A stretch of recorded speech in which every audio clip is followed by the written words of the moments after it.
Moi, je raconte comment j'ai arrêté la clope. Il y en a, ils parlent de comment ils ont arrêté l'alcool, ou tu sais, le dry January, etc. On parle de ça, hyper sérieux. Et t'as un gars qui arrive dans la... Je sais pas si vous voyez ce genre de gars qui arrive, qui a tout vécu, tout connu. Tu vois. Il arrive comme ça un peu, il fait « Vous parlez addiction ?» Je suis hyper concerné, c'est un fléau. Je suis addict au sport. Oh. Ferme ta gueule, Augustin. Non mais, pardon. Alors, c'est peut-être pour ça que je suis pas très souvent invitée dans les soirées. Mais juste addict au sport. Mais quel est ton problème exactement? Tais-toi, hein. Fais des siestes. Enfin, je sais pas. Tu vois, télécharge Uber Eats, hein, tu verras. Ça va très vite. En 6 semaines, t'as les premiers résultats, mon gars. Non mais c'est un malade. Tu sais, tu me dis addict au sport, j'entends addict au concombre en fait. Tu sais, on n'a pas le même problème. Moi, je me baise la gueule toute la journée avec des éclairs au café. Qu'est-ce que tu comprends pas? Tu vois, quel est ton risque à toi de létalité? Tu vois, est-ce que tu vas mourir étouffé par tes abdos? Non, ok. Moi, je vais mourir étouffé par des 3D au bacon. C'est ça qui va se passer. Tu vois, ma mère va pleurer sur ma tombe en disant oh, c'était des marques repères. C'est ça mon avenir. Je vais vous laisser là-dessus. Merci beaucoup les amis. Merci. Moi, des fois, ma femme, elle me surévalue. C'est trop.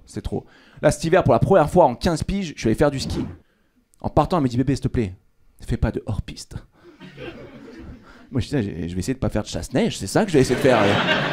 Et si on fait du hors-piste, c'est que mes skis auront décidé pour nous qu'on allait faire du hors-piste. Mais moi, je vais mettre toute mon énergie à rester sur la piste. C'est ça que je vais essayer de faire. Elle, sa crainte, c'est que je saute une barre rocheuse de 30 mètres, quoi. Moi, ma crainte, c'est qu'au tir-fesse, quand ça part d'un coup, tu sais, je m'écroule, je reste accroché, et t'as toute la station autour. Lâche! Ça, c'est ma crainte, tu sais. Tu peux pas être père de famille et emporter des enfants sur le passage et tout. Désolé!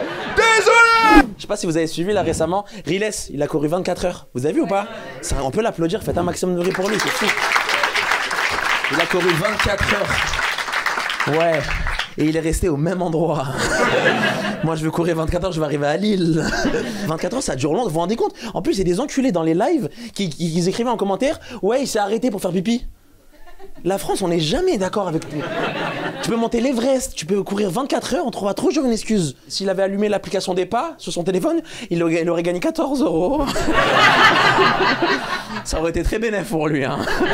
Je te jure, frère, c'est fou. Ah là là. En plus, il y a beaucoup de gens, j'ai vu des images de... Ouais, il y a un pote à moi, il m'a dit, regarde le live, c'est hyper intéressant. Au début de son live, il y avait personne qui regardait son live. Et à la fin du live, il y avait tout le monde. Ça montre que quand au début tu réussis pas et personne n'est avec toi. Et là quand tu réussis, tout le monde est avec toi. J'ai dit mais tu travailles à Ikea, rayon table basse. Et là, on m'a parlé d'un truc récemment, je sais pas si vous êtes au courant, il y a une polémique sur le jeu vidéo Assassin's Creed. Ouais, parce qu'ils ont pris le personnage principal, c'est un samouraï japonais noir. Et les gens, ils ont dit non, c'est pas possible.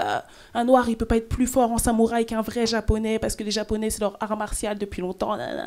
Et moi, j'ai une théorie. Ces gens-là ne connaissent pas Teddy Riner. Vous avez vu Teddy Riner, son jeu préféré tous les ans, c'est d'aller au Japon pour taper leurs meilleurs mecs dans leur meilleur sport.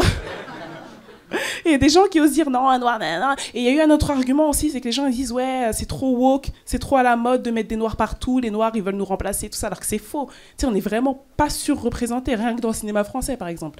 Tu vois, genre si demain il y a un film genre biopic de la vie de Teddy Riner, je suis sûre que tu as des directeurs de casting qui seraient capables de dire alors dans le rôle principal, on a pensé à un acteur qui lui ressemble, genre Pierre Ninet. Ouais, c'est important, comme ça, il faut que le téléspectateur s'identifie au personnage. Hein. Et puis merde, Omar Sy n'est pas toujours disponible, voilà. Hein. Vous regardez les Jeux paralympiques en ce moment?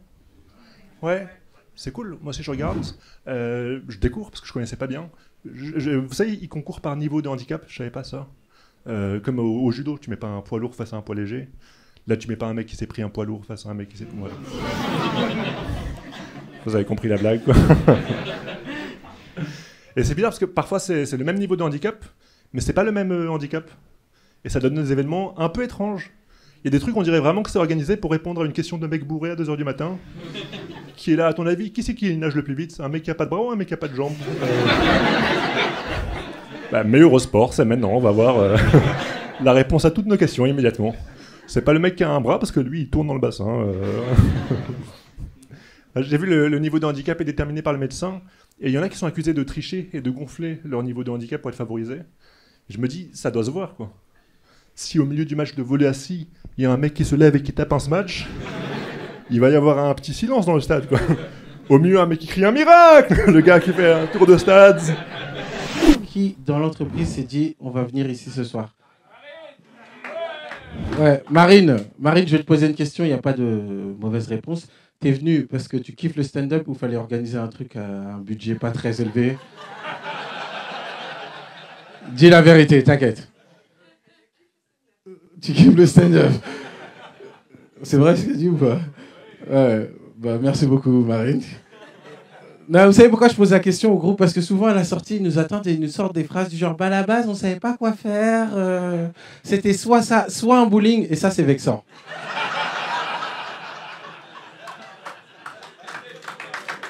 Non. Non, je vous le dis sincèrement, vous pouvez nous opposer à ce que vous voulez, mais pas un bowling. Un bowling, j'en ai fait il y a pas longtemps, je me disais mais pourquoi on fait semblant de s'amuser ici? C'est nul, c'est éclaté au sol. Et moi, ça faisait 10 ans que j'étais pas allé. Et j'avais oublié, tu vois. Et là, j'y suis retourné. Et on est d'accord, on est des adultes, on maîtrise l'hygiène. Répondez-moi. Hein. Comment ça, on va à un endroit où on nous dit donne tes chaussures. Tiens, prends ces chaussures qui ont été portées des milliers de fois. Et nous, on est super contents. Oh, ça glisse, James Brown, ouais. Non, c'est dégueulasse. Rigolez pas, c'est dégueulasse. On a banalisé ça alors que c'est dégueulasse. Et tu sais, il y en a pour te rassurer, ils te disent non, mais t'inquiète, ils ont mis un petit coup de pchit. De pchit! Moi j'ai 30 ans, j'ai vu assez de pieds dans ma vie pour savoir que le pchit, parfois il est impuissant. Non, tu connais ces gens, tu les invites chez toi, ils retirent leurs chaussures, et là, à chaque pas qu'ils font, ils laissent une empreinte humide sur le sol. Alors qu'il pleut même pas dehors, t'es là, mais d'où sort cette humidité? J'étais au courant pour les mains moites, mais les pieds? Moi j'ai un problème avec les pieds depuis que je suis petit, tu sais, même à la piscine, t'arrives, tu te déshabilles, tu prends une douche, après il y a un petit bassin que tu dois passer là. Où tu mets tes pieds. Pédiluve. Bah tu vois, moi le pédiluve, j'ai jamais mis les pieds dedans. Moi, j'ai toujours fait du saut en longueur, quitte à m'éclater le coccyx. C'est arrivé 2-3 fois, c'est pas grave. Un jour, je suis dans l'eau, je fais ma petite vie, je nage, je lève la tête, je vois un enfant, il a 5 ans grand max, il joue dans cette eau. Et moi, je le fixais en me disant, mais lui, il va avoir de l'acné toute sa vie. Il est foutu, le petit. Il va puer du corps. C'est un sport de riche, quand même, le tennis. Ah, c'est un putain de sport de riche. C'est le seul sport où les sportifs, ils jouent, ils sont propres. Seul sport où les sportifs jouent avec des polos Lacoste. Ils transpirent dans des polos Lacoste. Moi, le polo Lacoste, je me marie avec, ok? 100 € le polo, je le suce, le crocodile, je m'en bats les couilles. Je l'aime pas le joueur de tennis, parce que vous avez vu les joueurs de tennis, tu sais, quand il tape dans la balle, t'as l'impression qu'il fait un effort incroyable. Tu sais, il envoie des grands... Et l'adversaire, il lui rend un bruit, mais pas la même note.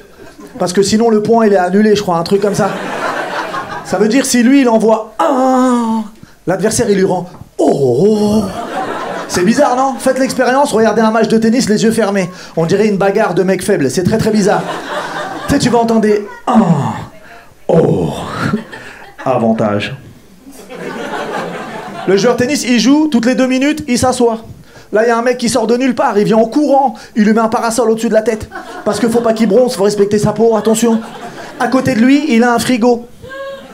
Je répète parce que vous avez pas bien saisi l'information. À côté de lui, il a un frigo. C'est un sport ou c'est un barman? Il faut m'expliquer le délire. Quand il est énervé, il fait quoi le joueur de tennis? Il casse sa raquette. Il casse son outil de travail. Qui fait ça? Qui casse son outil de travail? Imagine un acteur porno. Le tournage se passe mal, bam, il casse sa caméra. Ouais, parce que c'est sa caméra, hein, son outil de travail, faut le savoir. Non, moi j'ai fait du foot. Il y en a qui ont fait du foot un peu dans la salle? Ouais, ça c'est un vrai sport de gogol. Non, vraiment, ça, c'est le seul sport où les supporters de la même équipe, des fois, ils se battent entre eux. Ils ont pas compris le principe du sport, quoi, tu vois. Ils insultent l'arbitre. C'est le seul sport où l'arbitre, il se fait insulter, le foot, hein, par les supporters. T'imagines, moi, la frustration de ce monsieur, c'est son travail. Tous les week-ends, il dit à sa femme, bébé, je vais au boulot. Mais lui, son boulot, c'est quoi? C'est de rentrer dans un stade, de courir longtemps. Parce que de tous les arbitres, l'arbitre de foot, c'est celui qui court le plus. Et il court derrière des gens qui courent très vite, hein. Mbappé, t'entends son nom, tu sais qu'il va vite. Mbappé, il court très très vite, ce jeune homme. Et sa récompense à l'arbitre de foot, c'est de se faire insulter par tout un stade. T'imagines son... Tu t'es déjà fait insulter par une personne que tu connais pas? Genre tu marches, il dit « Hé, connard, t'es pas bien !» Ça remet toute ta journée en question. Lui, ils sont 80 000. Et quand il l'insulte, il est en train de courir. Je te jure, c'est pas évident, hein. Tu sais, il court et t'entends ta mère, ton père, tout son arbre généalogique pendant 90 minutes, et lui, il peut même pas s'arrêter parce que Mbappé, il peut même pas s'arrêter, d'accord? Moi, je me mets à sa place, je me dis, putain, j'ai choisi mauvais sport. En tant qu'arbitre de foot, je serais jaloux des autres arbitres. Je serais jaloux de l'arbitre de tennis. Vous avez vu l'arbitre de tennis? Oh, dans le gang des arbitres, lui, c'est Pharaon. Non. Il a des esclaves blancs mineurs qui ramassent des balles. Qui peut faire ça en 2023? Il est loin. Il est loin. Tu l'as vu l'arbitre de tennis? Il est assis déjà. Il est assis. Hein. Alors lui, il est assis sur une chaise haute. Il domine tout le monde. En costard, lunettes de soleil. On dirait qu'il est en vacances, lui. Tu crois qu'il transpire l'arbitre de tennis à courir derrière des joueurs? Qui a déjà vu un arbitre de tennis juste monter sur sa chaise? Il était déjà là, on est d'accord? Lui, il y a un hélicoptère qui vient, qui le dépose avant le match. Tu crois qu'il se fait insulter l'arbitre de tennis? Vous avez vu les matchs de tennis, comment c'est silencieux? Il n'y a pas un bruit. De temps en temps, il y a genre un supporter rebelle. Genre lui, c'est le plus fou des supporters. Et son insulte la plus grave, c'est genre « Allez !» Ça, c'est le maximum. Et l'arbitre, il le calme avec une phrase, hein, genre « S'il vous plaît ». Et il n'y a plus un bruit. C'est exceptionnel. C'est exceptionnel. Non, moi, le sport, ça me fascine. Hein. Ouais. Mais en vrai, on est honnête, le sport le plus riche, c'est le golf. Le golf, c'est abusé. Le golf, eux, ils me vénèrent. Eux, j'ai envie de les taper. Eux, ils sont là, ils marchent avec leurs pantalons qui leur moulent le huc. Il y a un mec qui porte leur club de golf. Ils ont des voitures. Tu sais, quand ils tapent dans la balle, ils lèvent le talon. C'est vraiment un geste de... T'es une grosse merde. Quand tu fais ça dans ta vie... Le golf, il n'y a pas d'arbitre. Il n'y a pas d'arbitre au golf. Vous vous rendez compte ou pas? Ils appellent ça l'étiquette. Tu sais, on leur a dit, vous voulez pas un arbitre? Ils ont dit, oh, il n'y a pas d'arabe, pas de noir, ça devrait bien se passer. Le golf, c'est abusé. Et moi, je vous le dis, hein, si j'étais golfeur, je serais numéro 1 mondial. Il n'y a pas d'arbitre, frérot.